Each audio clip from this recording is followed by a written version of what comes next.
نہیں گلشن نہیں گلزار ہے ضیاء العلوم، علم و عرفان کا حسین کردار ہے ضیاء۔ جس دین متین میں تابع ہے اور جس اسوہ حسنہ پر عمل پیرا ہے، اس کی جو تعلیمات ہیں اور بالخصوص آپ علیہ السلام کی سیرت طیبہ کا ایک ایک پہلو اور ایک ایک گوشہ، ایک ایک واقعہ، ایک ایک بات ہمیں اس بات کی یاد دلاتی ہے۔ آپ علیہ السلام جو ہمارے نبی ہیں، ساری کائنات کے نبی ہیں، ان کے بارے میں اللہ خود فرماتا ہے وَمَا أَرْسَلْنَاكَ إِلَّا رَحْمَةً لِلْعَالَمِينَ۔ اس امت کا نبی بھی رحمت ہے اور یہ امت بھی رحمت ہے اور اس امت کا ہر فرد رحمت ہے۔ واقعی معنوں میں جو ہمارے دشمن ہیں، ہمیں ان کے تئیں بھی دشمنی صرف اس پیمانے پر رکھنی ہے الحمدللہ والمنصور۔ ہماری کسی سے کوئی دشمنی نہیں ہے، یہود و نصارہ سے بھی ہماری کوئی دشمنی نہیں ہے۔ ہاں اگر ہے تو اس کی ایک بنیادی وجہ ہے کہ وہ اللہ کے دین میں دشمن۔ لہذا اس کائنات کی جو تخلیق ہوئی ہے اور اس کائنات کے جو رنگا رنگ تخلیق ہوئی ہے، اس میں احترام انسانیت، احترام آدمیت اور اس کے بعد پھر جتنے بھی حد بندیاں ہیں، جتنے لیئرز ہیں، اس کے اعتبار سے ہمیں ان چیزوں کا خیال رکھنا ہے۔ اس لیے اپنی تقاریر میں آپ کبھی بھی لفظ دشمن کی اصطلاح کا استعمال نہ کریں۔ جتنے بھی مسالک ہیں یا مکاتب ہیں جنہیں ہم سے اختلاف ہے یا ہمیں ان سے اختلاف ہے، وہ ہمارے مد مقابل تو ہو سکتے ہیں، حریف تو ہو سکتا ہے، حریف بھی سخت لفظ ہے، لیکن اس کو لفظ دشمن سے تعبیر کرنا یہ زیادتی ہوگی۔ لہٰذا ہمارے بچے اور اساتذہ کرام ان اصطلاح تو میں قائد اعظم حضرت مولانا غلام قادر کو اس بابرکت محفل کے اندر سلام پیش کرتا ہوں کہ انہوں نے اس کاروان کو چلایا۔ اللہ کرے کہ یہ کاروان چلتی رہے۔ ایک وقت تھا آج سے 55 سال پہلے جب ہم یہاں آتے تھے، چاروں طرف اندھیرا ہی اندھیرا تھا۔ تو اللہ کا کرنا آپ یہاں تشریف لائے۔ آپ کے یہاں آنے سے پوری پونچھ نہیں، پوری کشمیر بلکہ ہندوستان کا اکثر حصہ اللہ رب العزت نے اس نور سے منور فرمایا۔ بہت سے موضوع میں نے سنے، ان میں سے ایک موضوع تھا صحابہ کرام رضوان اللہ تعالی علیہم اجمعین۔ صحابہ کرام رضوان اللہ تعالی علیہم اجمعین کا وہ دور جب یاد آتا ہے کہ جب چند صحابہ تھے اور چاروں طرف کفر ہی کفر تھا۔ ان کی محنتیں، ان کی جفاکشی، ان کا تقوی، ان کی محبت رسول اللہ صلی اللہ علیہ وسلم سے کیا تھی، اس کو ہمارے اکابرین نے عملاً کر کے دکھایا۔ حضرت قیامت سے پہلے اس پونچھ کے اندر حق تعالیٰ جل شانہ نے اس پونچھ اور کشمیر کے اندر ایسی ہستیاں پیدا کی کہ جنہوں نے صحابہ کرام کے کردار کو عملاً اپنایا۔ ان میں سے حضرت مولانا انور شاہ کشمیری نور اللہ مرکزہ جیسے ان میں سے حضرت مولانا عطا اللہ شاہ بخاری علیہ رحمہ جیسی تھی. آپ ان کی زندگیوں کے اوپر دیکھیں کہ صحابہ کا عملاً نمونہ ان کے اندر کیسا موجود تھا. اس کے بعد حضرت تشریف لائے اور صحابہ کے غلاموں کے غلام حضرت مولانا جمال الدین صاحب چنڈکی اور حضرت مولانا مفتی سعید صاحب، حضرت قائد اعظم مولانا غلام قادر صاحب، ان نے وہ صحابہ کا عمل کر کے دکھایا.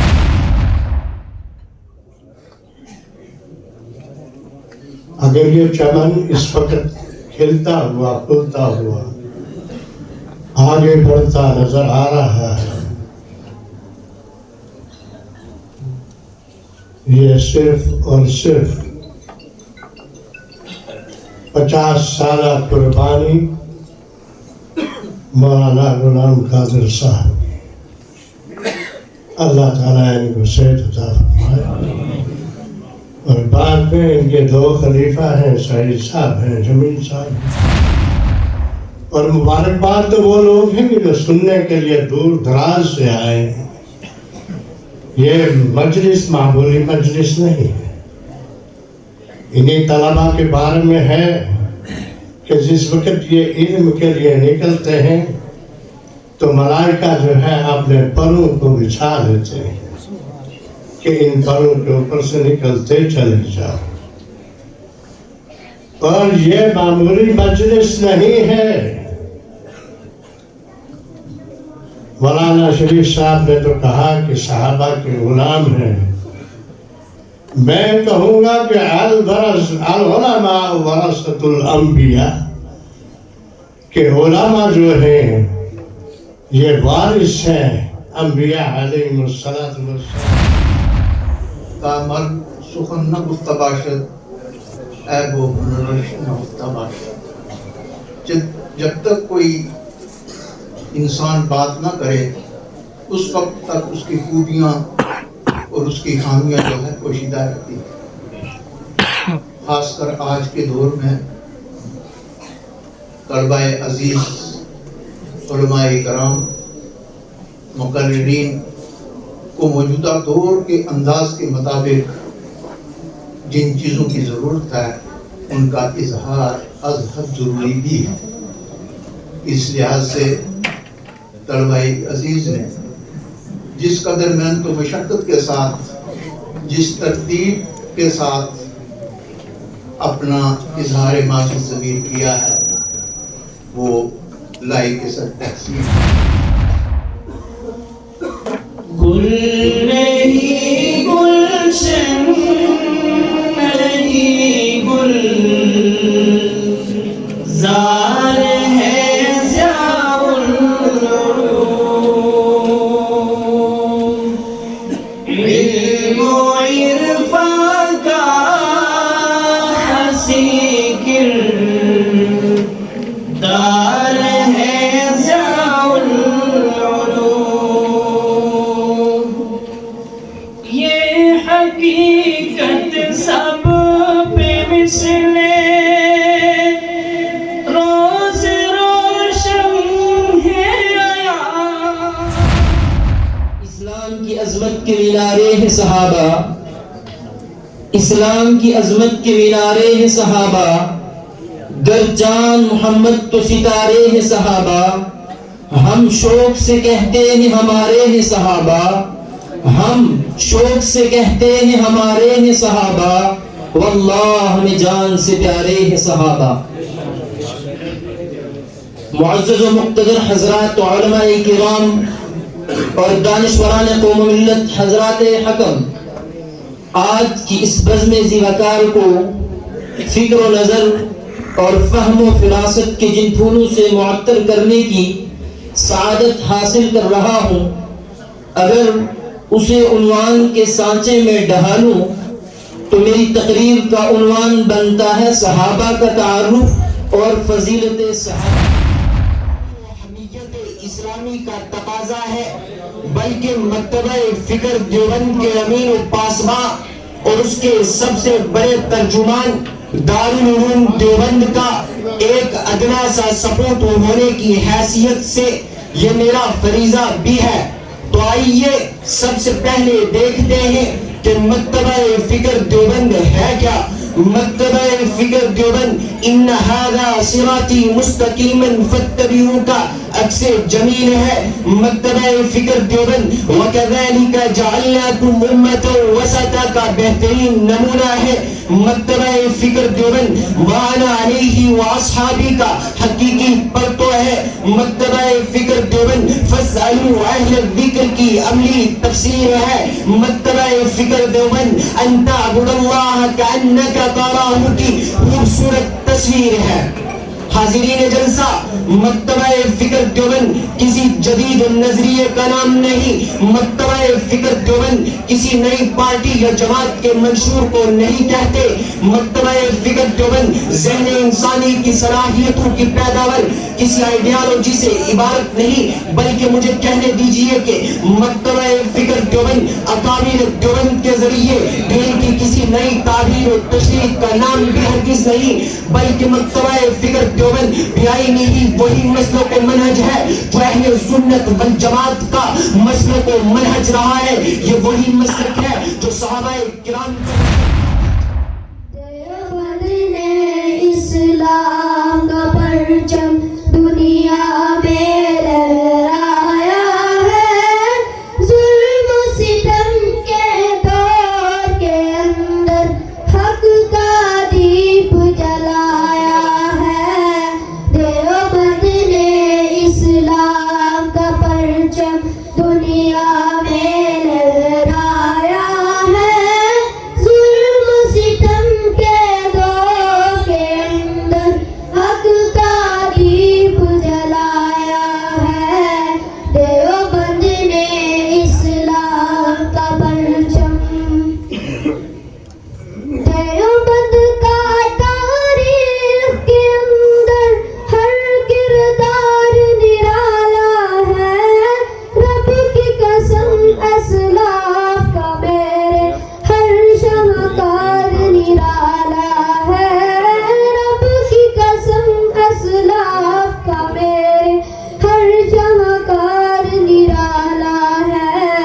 اس لشکر کے جابازوں سے، اس لشکر کے جابازوں سے ہر باطل گھبرایا ہے، ظلم و ستم کے دور کے اندر حق کا دیپ جلایا ہے۔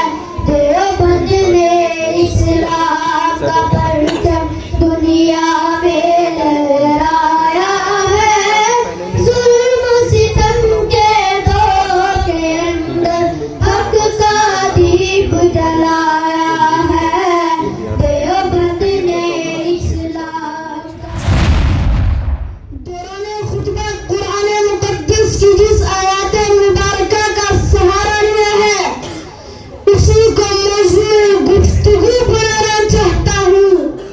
اس میں خالق کائنات کی دو صفتوں کا تذکرہ ہے، ایک صفت تخلیق اور دوسری صفت انتخاب۔ چنانچہ رب کائنات نے بہت سے ادیان و مذاہب کو پیدا کیا، لیکن رب کائنات کی نظر انتخاب دین اسلام پر پڑی، اس شریعت پر پڑی جو شریعت میرے پیغمبر صلی اللہ علیہ وسلم کو دے کر مبعوث کیا گیا، اور اس مذہب پر پڑی جو مذہب میرے پیغمبر صلی اللہ علیہ وسلم کی ذات گرامی پر نازل کیا گیا، اور اس شان و شوکت کے ساتھ پڑی کہ جملہ ادیان سابقہ کو بالکلیہ منسوخ کر کے رکھ دیا اور صاف لفظوں میں اعلان کر دیا گیا، ان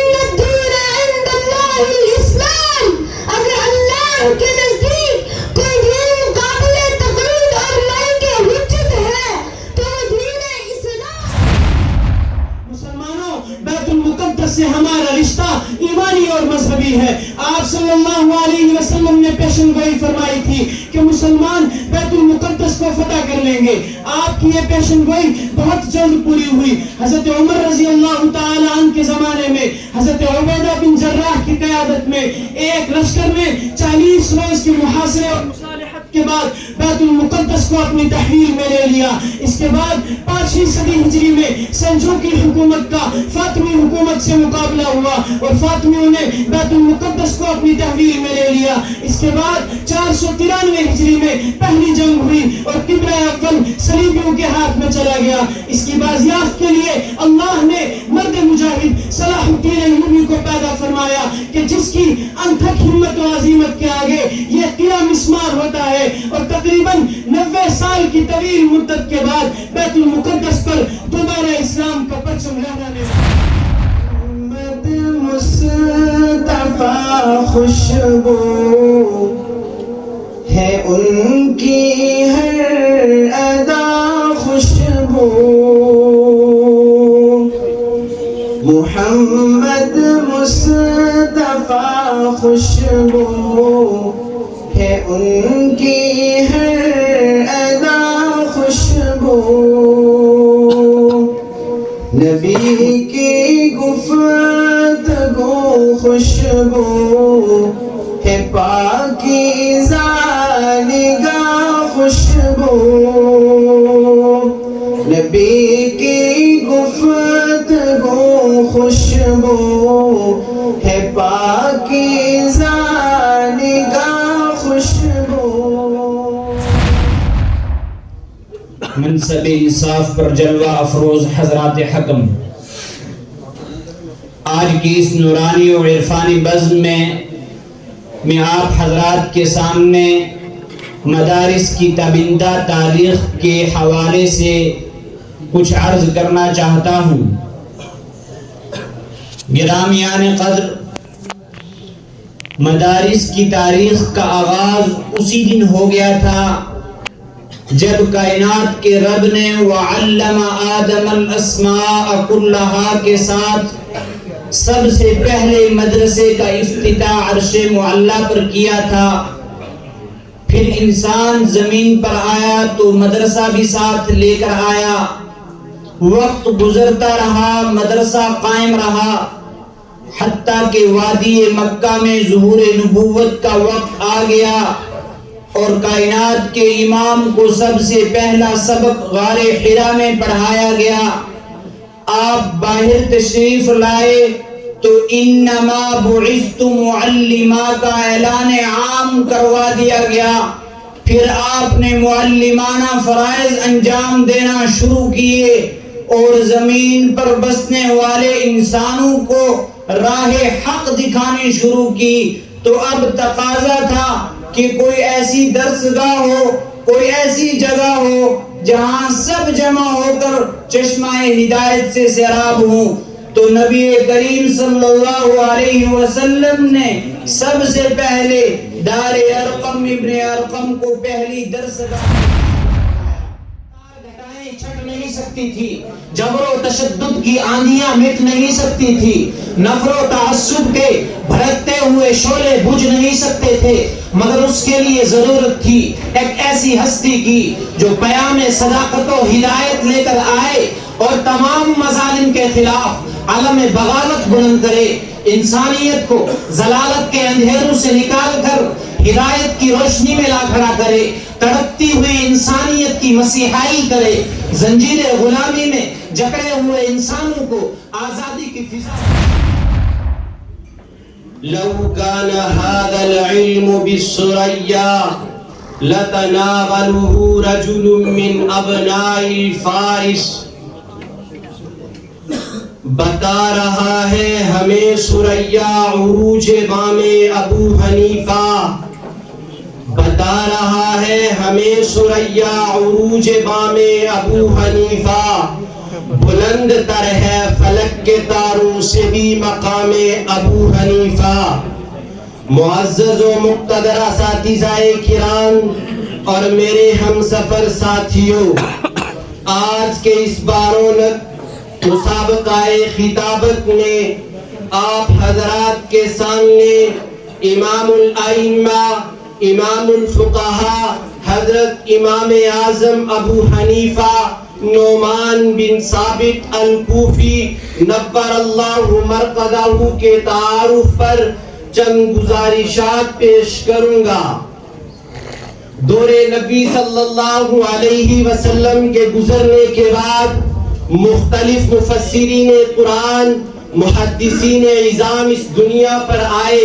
یقیناً ہر ایک اپنے وقت کا امام اعظم ہوگا، مگر فقہ حنفی کو ایجاد کرنے اور اس کو مدون کرنے کے لیے جو ستارہ طلوع ہوا اور پوری دنیا میں تا قیامت جس کی روشنی باقی رہے گی، وہ سرزمین کوفہ میں سنہ 80 ہجری میں نمودار ہے، جسے انسانوں نے جن سے عرضہ سمجھ کر چھوڑ دیا ہے، جس پر چلنے کے لیے انسانوں کے پاس وقت نہیں، جس کے خاطر تڑپنے کے لیے انسانوں کے سینوں میں دل نہیں، جس پر نچھاور کرنے کے لیے انسانوں کے رگوں میں خون نہیں، جسے سینے سے لگانے کے لیے کوئی تیار نہیں۔ اللہ کے بندو، جانتے بھی ہو اس دین کے خاطر کتنی قربانیاں دی گئی، کتنا خون بہایا گیا، کتنی عزتیں لٹ گئیں، کتنی جوانیاں نثار ہوئی، کتنے گھر برباد ہوئے۔ کیا تم یہ سمجھتے ہو کہ اس دین کی اشاعت کا پروگرام ڈرائنگ روم میں تیار ہوا تھا اور پھر آرام دہ سواریوں کے ذریعے اسے پورے عالم میں پھیلا دیا گیا؟ کیا تم یہ خیال قربان ہونے کے لیے منتظر اور تیار ہیں؟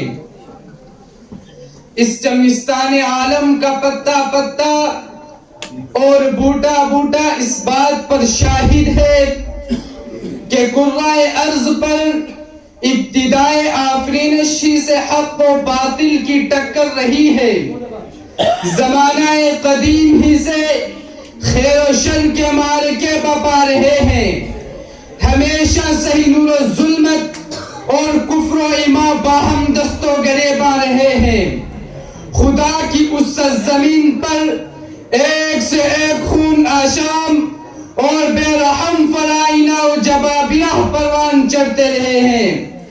اس صفائے ہستی پر بڑے بڑے ظالم و جابر حکمرانوں نے اپنے ظلم و جور اور جبر و تشدد کی خوخار داستان پیغمبر تو نہ تھا، پیغمبر جیسا لگتا تھا، کیوں پیغمبر تو نہ تھا، پیغمبر جیسا لگتا تھا، وہ دریا تھا مگر گہرے سمندر جیسا لگتا تھا، اور کچھ ایسی تازگی تھی اس کے چہرے میں کہ وہ سب کو کچھ ایسی تازگی تھی اس کے چہرے میں کہ وہ سب کو طلوع صبح کے بیداغ منظر جیسا لگتا تھا۔ پر نبی کا دور یاد آتا تو اس کے دور میں اکثر نبی کا دور یاد آتا تو اس کے دور میں اکثر نبی کے بعد وہ قندے مقرر جیسا لگتا تھا، اور زمین سمٹی چلی جاتی تھی اس کی فوج کے آگے، زمین سمٹی چلی جاتی تھی اس کی فوج کے آگے کہ ہر ایک خدمت گزار اس کا سکندر جاتا۔